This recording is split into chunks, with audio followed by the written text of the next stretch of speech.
Charlie from Durham. I know Charlie, and this is a good question. Charlie's asking about his daughter. So his daughter joined him on his quest to be healthy, which is great. We have a lot of families that join on board, which is wonderful. Right. His daughter was asking, does too much protein and not enough fat have a negative effect on ketosis and weight loss? There's a second part to this question. We're going to answer both. She also asked, what's the best way to get the proper amount of fat without going over on carbs and calories? Yeah. So you said you already... It's kind of, this is kind of a two-part question. I did have a chance to talk with him in my office about this. But this is something that I think that a lot of our patients have these kind of questions. So it's a good one to talk about. There's really a two-part question. The first one is about, does too much protein have a negative effect on ketosis and weight loss? And I would say, as a general rule, I'm not too worried about that. I don't. The reason I'm called the casual keto doctor is I believe rules are primarily for kindergartners, and I've moved on from kindergarten. I don't like a bunch of rules, right? I was in the Army for a long time, and I'm kind of sick and tired of rules. So I got out of that. So if I can avoid them, I do. And I find life's a whole lot simpler when you don't have a lot of rules. Now, some cases rules protect us, like, don't go 200 miles an hour on the interstate, for example. Those kind of rules, okay, they're there for our safety. But for the most part, I think that we tend to get that mindset right from the time we're a youth. Oh, you have to follow these rules, and this is the way it goes, and you can't actually then become a free thinker. You can't think outside the box, and this can imprison you in a way when it comes to this diet stuff. Okay, because there's a whole industry of people in business out there, in this era of kind of the internet and social media and all that are selling their reputations, and their business is built on this idea of crazy rules that they can always find some support for their rules. In many cases, they're the ones making up the rules. You don't get this much fat, you're in trouble. Meanwhile, America, if you walk into any grocery store, you see it is a smorgasbord of refined carbohydrate that's on sale, where you buy one and you get the other one free, right? You get twice as much for half the price. And it just what is going on with this? And this is what I'm trying to get at is, I have very few patients who come to see me who say, I've been eating too much lean chicken and steak, and this must be causing my weight gain. No, that's generally not it. Yeah, it's not. It's usually, I had it with a roll, and I had it with potatoes, and I washed it down with a sweet tea and that sort of thing, right? So I have plenty of patients who eat high protein, low fat, low carbohydrate diets, and they lose a lot of weight. Yes. And so I think if it's a stumbling block for you, you can just take out these ideas.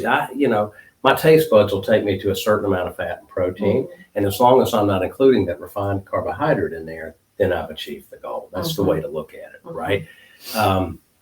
You can, the essence of the argument about too much protein lies in the fact that there are some amino acids in the protein that we call insulinogenic amino acids. They are branched chain amino acids that can raise your insulin level. So the idea is if you have a lot of these, you then raise your insulin level and you get out of ketosis, right? So, but it kind of really takes a lot of that. Yes. I mean, if I said, here, Michelle, I want you to eat 2 pounds of meat. Not going to happen. Right. Yeah. I mean, you're probably going to stop before you get to the 2 pounds. So you could get too much of that. And you can buy, by the way, those branched chain amino acids. I really don't recommend that. That's for people kind of working out. But when they're but in the grocery store, you're not going to see branched chain amino acid powder, for sale. You're going to see the produce in the meat section, right? And you'll stop before you get too much of that stuff. Yeah. If you're a really insulin resistant person, profound insulin resistance, maybe cutting back on the protein and adding some more fat will help you.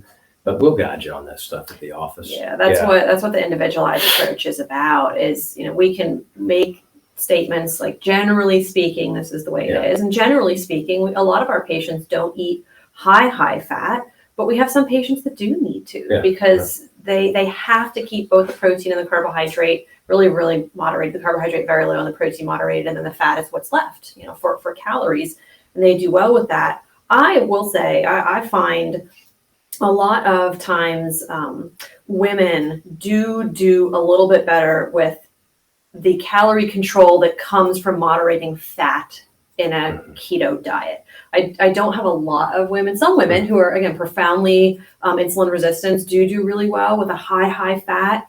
But I think from a calorie standpoint, sometimes that can really get in the way with the weight loss that we want to see with ketosis. So we do more of a higher protein, very low carbohydrate, and lower fat or moderated fat approach.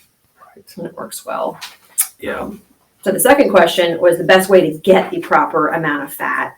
And I will say my biggest recommendation is get your fat from the whole unprocessed sources. Yep. It is a lot harder to overeat avocados and ground beef that's 80-20 instead of 97-3 than it is, if you're pouring, liquid fat into beverages or pouring liquid fat onto your meals, just a little bit's okay. It makes it tasty. We want to put, butter on our veggies and, use a little bit of oil. But when you're getting fat from avocados, nuts, seeds, olives, olive oil, butter, right? The natural fats found in animal products, you will know you're getting the proper amount because, like Dr. Simon said, you will be satiated. Your palate will let you know, and you won't want to or need to keep going. Yeah, I don't ever have to tell anybody, okay, quit eating bacon grease with a spoon out of the bacon grease container. I've never had to tell anyone that either. Yeah, here, have a stick of butter. How much do they really eat, right? Yeah. It's very satiating. You will stop at the right time. There's no psychiatric disorder where people overeat this sort of fat, right? There are psychiatric disorders where you can drink too much water and stuff like that. But,